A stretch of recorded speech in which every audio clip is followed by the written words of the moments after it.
Fala pessoal, uma dúvida que os meus alunos geralmente apresentam é como classificar os processos. Existem 3 tipos de classificação, quanto ao tipo, quanto à criticidade e quanto ao nível de maturidade.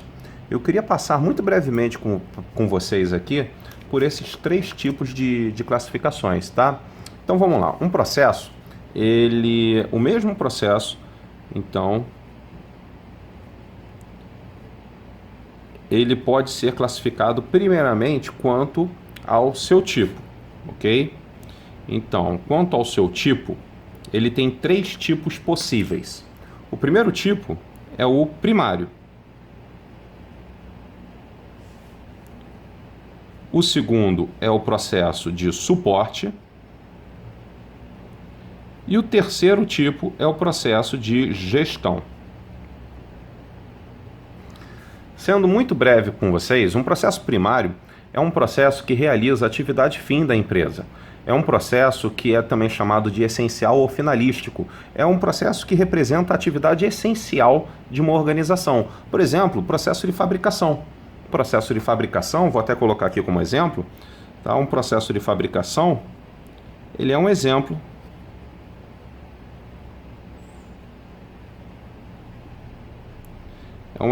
de um processo primário, tudo bem? O que é um processo de suporte, também chamado de processo de apoio? Um processo de suporte, como o nome já diz, ele suporta, ele apoia um processo primário. Ele é um processo que ele é acessório, ele é um processo que não é um processo finalístico desta organização, mas ele é um processo que apoia fundamentalmente, de maneira absolutamente significativa, um processo primário. Por exemplo, pessoal, posso falar aqui de processo de suporte, o processo de embalagem. Processo de embalagem é um processo de suporte, ok? Então, assim, um processo de suporte, vamos pensar aqui, um processo de suporte, ao contrário de um processo primário, ele não entrega valor diretamente a um cliente final. Se um produto ele não for bem fabricado, a percepção de valor do cliente final desta empresa acerca da qualidade desta empresa estará intimamente impactada, estará bastante impactada. Só que um processo de suporte ele tem capacidade de interferir em um processo primário. Ele interfere na percepção de valor de um processo primário. Então, ao contrário de um processo primário, um processo de suporte, ele entrega valor ao cliente de forma indireta, porque ele interfere na percepção de qualidade de um processo primário. Tudo bem? E o que é um processo de gestão, um processo de gerenciamento? Basicamente, ele tem o propósito de medir, monitorar e controlar as atividades da empresa.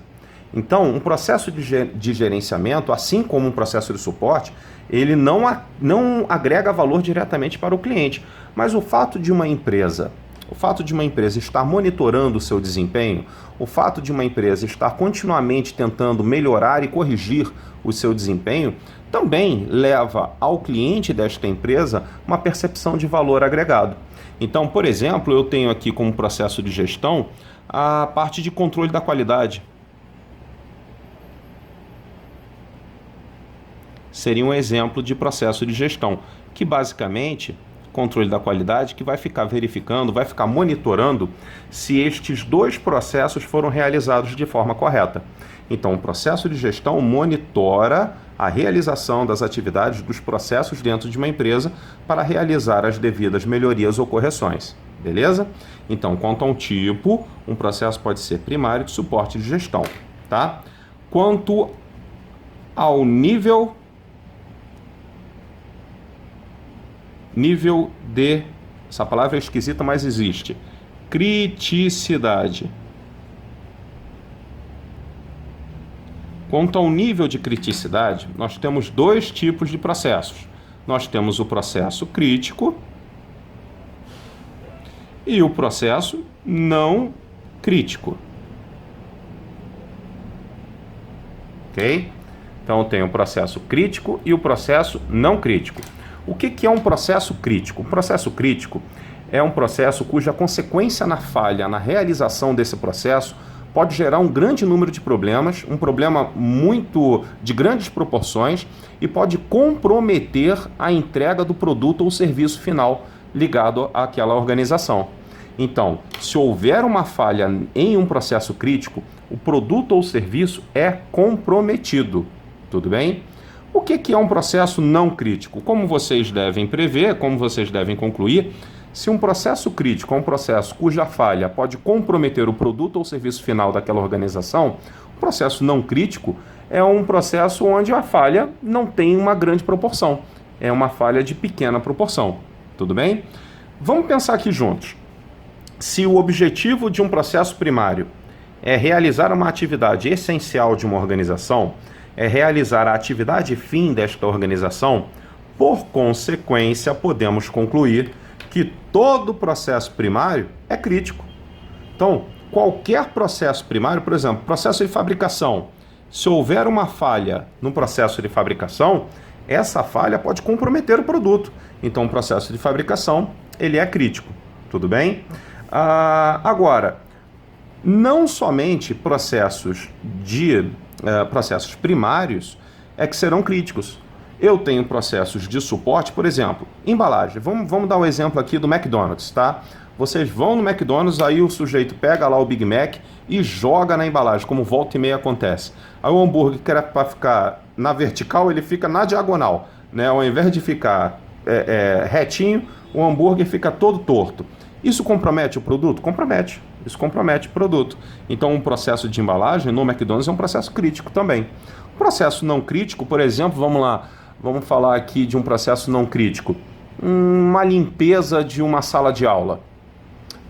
Você ter aula em uma sala que não está limpa é desagradável? É desagradável. Mas isso compromete a aula? Não, não compromete a aula. A sala pode estar suja, a mesa pode estar suja, mas a aula não fica comprometida. Eu peço atenção que uma coisa é comprometer. Comprometer é jogar na lata de lixo. Outra coisa é impactar, ok? Impactar é totalmente diferente de comprometer. Comprometer é arruinar. Tudo bem? Vamos agora para a terceira e última classificação, que é o nível de maturidade. Ok? Nível de maturidade. Quanto ao nível de maturidade, um processo, ele basicamente pode ser ad hoc, ADHOC. Ele pode ser repetitivo,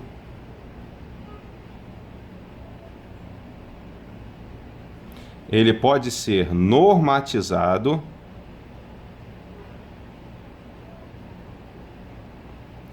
pode ser mensurado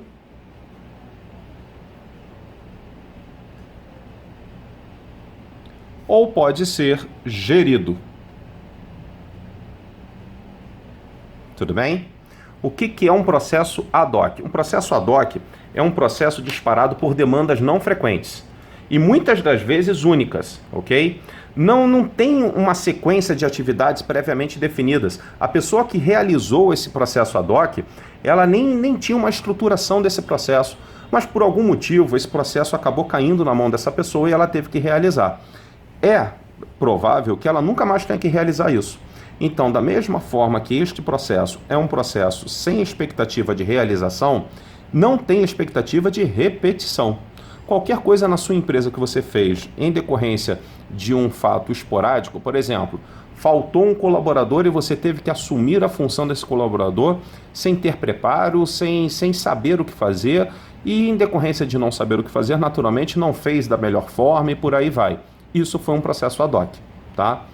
O que é um processo repetitivo? Um processo repetitivo é um processo realizado com grande frequência, a sequência de atividades já está definida pela prática do dia a dia, mas esse processo não está documentado. Isso só está na tua cabeça, tá? É um processo absolutamente constante, mas que você não tem nenhum manual de como realiza esse processo. Vou dar um exemplo para vocês. Escovar os dentes. Escovar os dentes é um processo repetitivo. Você não tem um manual na sua casa de como deve escovar os dentes, né? Mas você sempre faz da mesma forma. Escovar os dentes, tomar banho e por aí vai. São processos que não têm documentação, mas eles são absolutamente frequentes e, mesmo sem documentação, em decorrência da sua frequência, o resultado dele é bastante semelhante. O que você faz? A partir do momento que você tem um processo repetitivo e você documenta esse processo, você cria um manual desse processo, você faz um procedimento desse processo, ele passa a ser um processo normatizado. Então, o que é um processo normatizado? É um processo repetitivo que foi documentado, beleza? Um processo mensurado é muito simples. É um processo normatizado que tem associado a ele um conjunto de indicadores para a medição do seu desempenho. Então, assim, eu posso ter um processo que seja normatizado, mas esse processo normatizado não tem nenhum indicador de desempenho. Não tem nenhuma medida que me mostre de que forma se aquele processo está indo bem ou está indo mal. A partir do momento que eu crio indicadores, esse processo deixa de ser normatizado e passa a ser mensurado, ok? E por fim, um processo gerido. O que é um processo gerido? É um processo mensurado que, a partir dos resultados mostrados pelos indicadores, tem correções e melhorias sendo realizadas. Então, qualquer processo mensurado que o seu indicador mostra que está indo mal ou que está indo bem e eu sou capaz de realizar melhorias ou correções nesse processo, ele passa a ser gerido. Perceba que aqui eu tenho uma escadinha, tá? Eu tenho, vamos lá, todo e qualquer processo, eu posso dizer que esse processo começa, nem sempre começa ad hoc, mas eu vou colocar aqui só para provocar, que um processo ele começa ad hoc, tá? Começa ad hoc, aí ele começa a se repetir, ele passa a ser repetitivo, tudo bem? Aí eu vejo de tanto se repetir que seria legal criar um manual, aí ele passa a ser normatizado, ok? De ser normatizado, eu percebo que eu começo a ter necessidade de monitorar esse processo. Ele passa a ser mensurado e, ao longo do tempo, eu aprendo a interpretar essas medidas, esses indicadores de desempenho para ser capaz de realizar melhorias e correções. Ele passa a ser gerido. Ou seja, vocês podem entender que um processo mensurado obrigatoriamente ele é normatizado, tá? Um processo normatizado, obrigatoriamente, ele é repetitivo. Não tem o menor sentido normatizar um processo que não se repete. Então isso é uma escadinha. Até chegar no gerido, eu preciso passar por todas essas etapas. Tudo bem? Então, basicamente ficou assim. Um processo, ele pode ser classificado quanto ao seu tipo, ao seu nível de criticidade e ao seu nível de maturidade. Então, quando vocês forem classificar um processo, por exemplo, vocês precisam dizer que o processo é primário, crítico e normatizado. Ou processo de suporte, não crítico e mensurado. E por aí vai. Tudo bem? Bem, pessoal, qualquer dúvida, coloquem aí nos comentários que eu respondo para vocês. Forte abraço!